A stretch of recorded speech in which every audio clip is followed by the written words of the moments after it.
Hello YouTubers, this is SDJR 7F88 speaking with a review of another 7F. Now this model is number 53808, or also known as number 88, or SDJR 7F88. As you can guess by my username, I named it after this locomotive. Now it is in BR livery, because that's the period I tend to model the most, and fits in perfectly with my other 7F. And the detail on it is amazing. This one is obviously unweathered, but they're really powerful locomotives. See all the detail on the front here. The shed plate number. Detail on the bottom of the cylinders. The cockets on the bottom of the cylinders. The valve gear. And this running plate is made of is a cast running plate made of metal, so it's really good weight to it, so it can certainly pull a heavy freight train. In a minute, be hauling a rake and Mark 1s. It is at the moment because I got some. I got to show you the tender. See, here's the number 53808, and hopefully you'll be able to see all the cab detail. But the cab detail in there is stunning. But as you can see, the main difference with this version compared to the last one, apart from being not weathered, is the tender.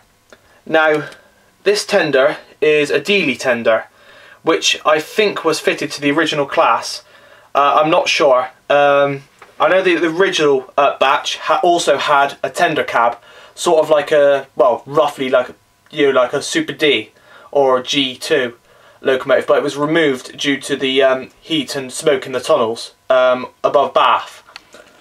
As you can see, this tender is, the chassis is longer than the body. Basically it's a Dealey chassis with a Fowler body, I think, on top of it. So there's quite a bit of a difference in length at the back of the well, basically the running plate being longer than the actual body of the wagon. Well, sorry, tender. Stupid me, I got it wrong again in the review. Anyway, amazing detail. Oh, in fact, we could actually compare the differences between the tender, as over here is #1 classic car fans 7F. As you can see, there's the Fowler tender. You can see it's got a much shorter wheelbase, and obviously the length of the actual running plate on the chassis is much shorter. Well, as you can see, much longer chassis. I think the wheels are slightly wider apart on this version. Not sure, but it's definitely longer. See the beautiful. The coal does look a bit, as with most models, does look a bit unrealistic, but I don't mind that. It doesn't really matter. But it can easily be changed over if you want to make it look realistic. I mean, she'll look really nice weathered.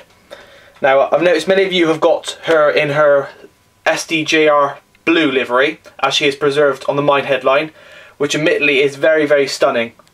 But I thought I'd be different and get her in black, so that way she could run with all my freight stock and all the other British Rail maroon Mark 1 coaches and the green ones as well, just like she would have been when Ivo Peters photoed her on the Somerset and Dorset in the 50s and 60s.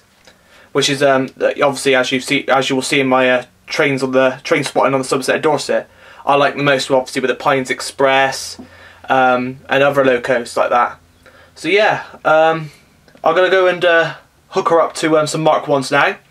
So this has been SDJR 7F88 speaking, and thanks for watching.